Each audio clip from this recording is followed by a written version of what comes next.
Hey, what's going on YouTube? Welcome to another Season 8 League of Legends Champion Guide. Today we'll be covering Aatrox, the Darkened Blade. Now, hear the silence of annihilation.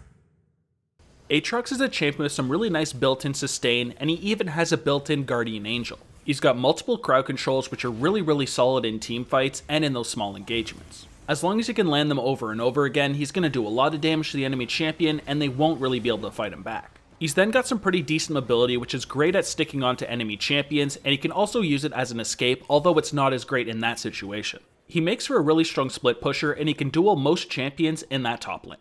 Now, although Aatrox does have some decent mobility from his E ability, he is still pretty slow and clunky. When he has charges of his E available, it's a lot easier to land his Q, but without it, it can sometimes be kind of frustrating. It'll be a lot more difficult to hit the enemy with your Darkened Blade end, which of course is what pops up the target.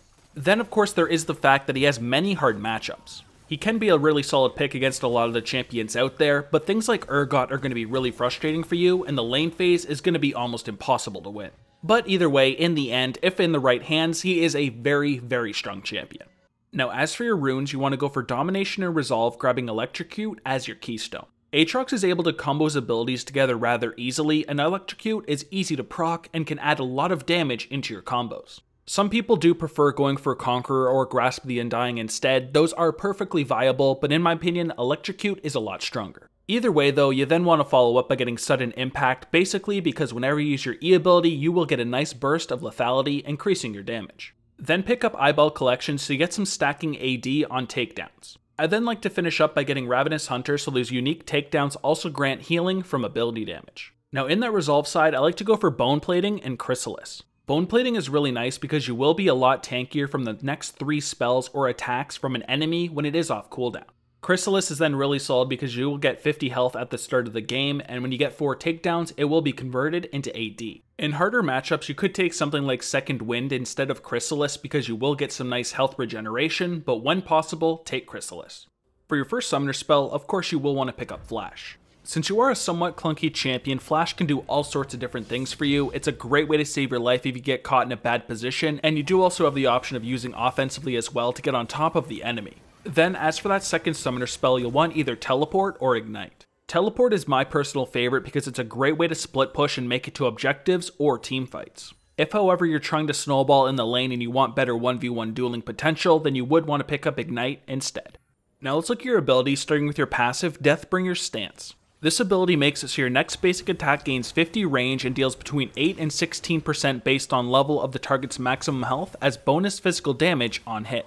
This will also apply grievous wounds for 3 seconds. It has a really long static cooldown, but it's reduced by 2 seconds whenever Aatrox casts an ability or hits a champion with the edge of the Darkened Blade. So it is a pretty nice passive because it does a really nice extra chunk of damage which is based on max health, which makes it do a lot of damage even to tankier targets. Like I said, the static cooldown is long, so make sure you're using your abilities and hitting people with the edge of your Darkened Blade.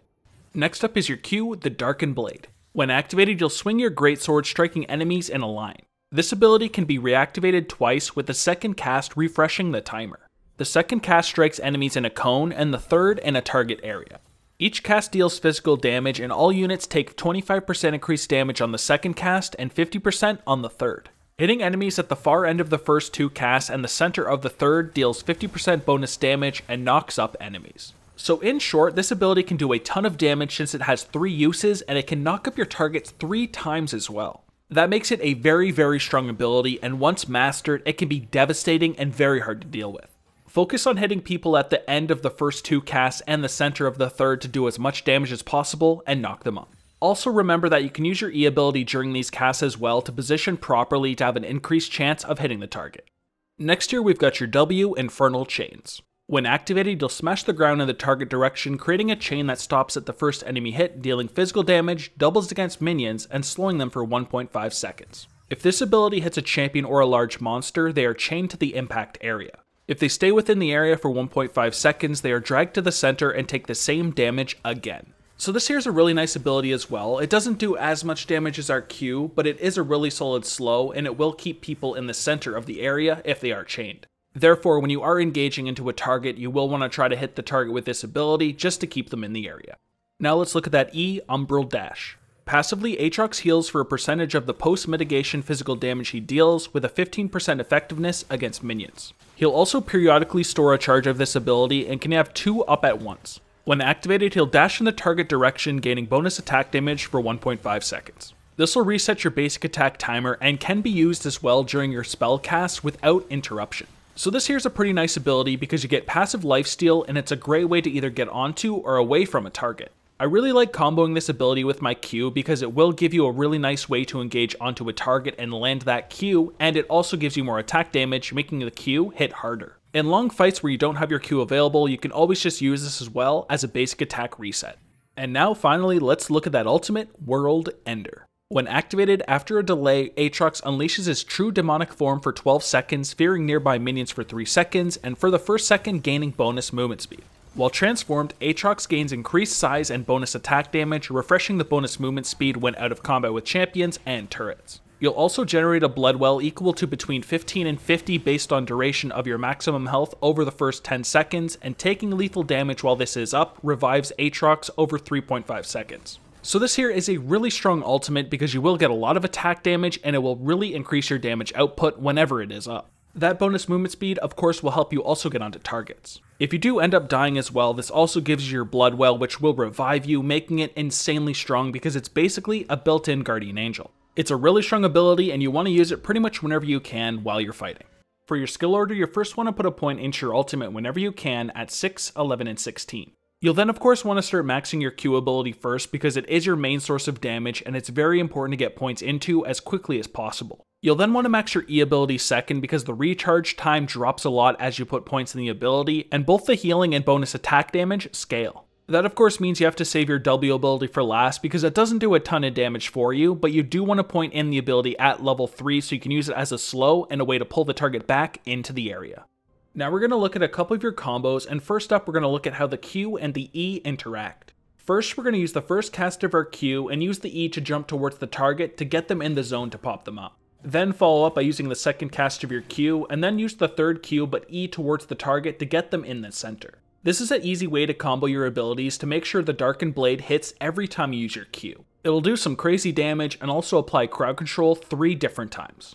For the second combo here, we're going to also incorporate your W. So first, just like before, combine your Q and your E to jump towards the target and pop them up, and then apply your W. At this point, you want to combine your Q and your E again to jump towards the target, yet again popping them up, and use the third form of your Q as the target gets pulled to the center of your W to land them in the center. This yet again allows you to get off the bonus damage from your Q all 3 times yet again, crowd control the target, and get off a really nice slow and pull from your W.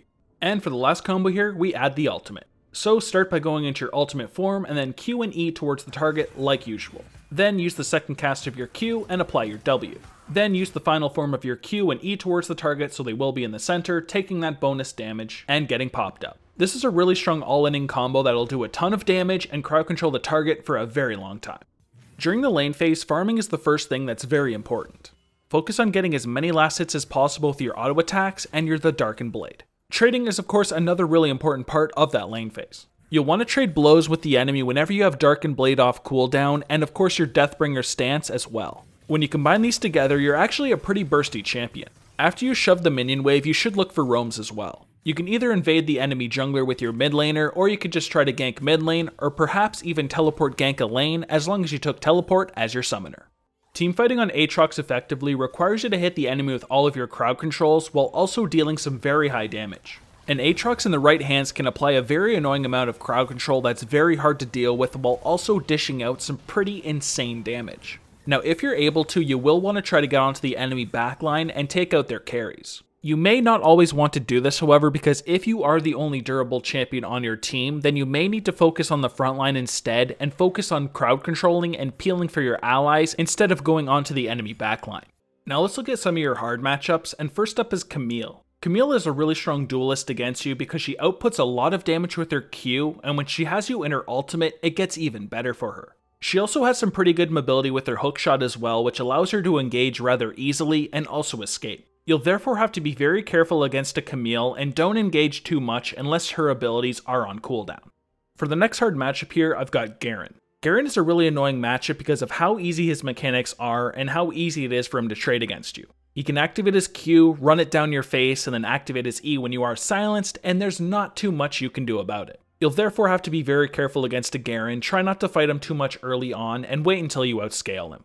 Then for the next hard matchup, we've got Poppy. Poppy is a pretty annoying champion for you because she can toss up her shield whenever you try engaging into her, and if you use your E while in the zone, you will be knocked down, and she will destroy you. You'll therefore have to be very careful when going into a Poppy because if you use her E while her shield is up, you will be knocked down, and she will definitely outtrade you. Also, make sure you're not near any walls because if you are shoved into one, you are definitely going to lose that trade. And for the last hard matchup here, we've got Urgot. Urgot's the most common counter pick at high level games because he's really strong against Aatrox. You do struggle against ranged champions because you don't have the highest mobility out there, and Urgot can definitely take advantage of this. He'll be dishing out all sorts of damage which is really hard for you to deal with, and when he does get you low, he can just ultimate you to finish you off. Alright, now let's finish this off with the item build, which starts with a Darkened Blade, health potion, and a warding totem. This is a really strong start on Aatrox because you will get some extra attack damage and lifesteal, but if the lane is too hard for you, you can always go for a Doran shield instead for the regeneration. If you feel like the lane won't be too hard though and it's definitely winnable, then I would go for Doran's Blade. Now as for your core items, you want to go for Black Cleaver, Yumu's Ghost Blade, and Sterak's Gauge. This is a really nice combination because you'll get a lot of attack damage and also some really nice armor shredding and lethality. You'll also have 30% cooldown reduction right off the bat, and you'll have a really nice defensive shield when you take a bunch of damage from the Sterak's Gauge. You'll dish out a ton of damage with these core items, and you'll also be fairly durable. Now in between these core items, you would want to go for your boots, and I would always recommend going for a defensive option. You'll want to go for Ninja Tabis against a high AD team, or Merc Treads against a high AP and CC heavy team. Stuff like Berserker Greaves and whatnot aren't really that great on Aatrox, so you would want to go for a defensive. For your item pool, you first have the Death Stance. This is a really nice item because you will get even more lifesteal, and you would get the extra 10% cooldown reduction you need to hit cap. Now if you want some defensive option, you can go for Guardian Angel, Spirit Visage, or Randuin's Omen. Guardian Angel is really strong on Aatrox because it does give you some additional attack damage, but you also get some armor and a shield that brings you back to life in the later stages of the game. When you combine this with your ultimate, you have two different ways to come back to life, which is incredibly hard to deal with, and it's almost impossible to bring down an Aatrox when he has both available. Spirit Visage is then a really nice option because it will cooldown reduction cap you as well, but you'll get some really nice magic resist, and your healing will be even more effective. Against a high AP team, I would always recommend picking one up. Now as for the Randuin's Omen, this is a great way to pick up some armor and get a really nice health pool. It will also reduce the damage you take from critical strikes, so you'll be even more durable because of it. Then for a last option, you could always get a Titanic Hydra. This will make your split pushing even better because of all of the AoE damage, but you'll also be really tanky because all of the health from the item. For my example full build, I like to go for the Black Cleaver, then I choose my boots, grab a Yumu's Ghost Blade and a Sterak's Gauge, and then finish up by getting a Death Stance and a Guardian Angel. You'll have an absolute ton of damage with this full build. You'll not be the tankiest because you only have really the armor from the Guardian Angel, but if you need another solid defensive, you can always go for a Randuin's or a Spirit Visage. And that covers everything I've got for Aatrox. If you guys enjoyed the video, please make sure you like and subscribe and visit the video description below. I have a link to all my social medias, and I do also have a Discord server and a second channel that I upload daily to now, so those are some you should definitely check out. But other than that, thank you guys so much for checking out the video. I really do appreciate it, so take it easy, have a good day, and peace.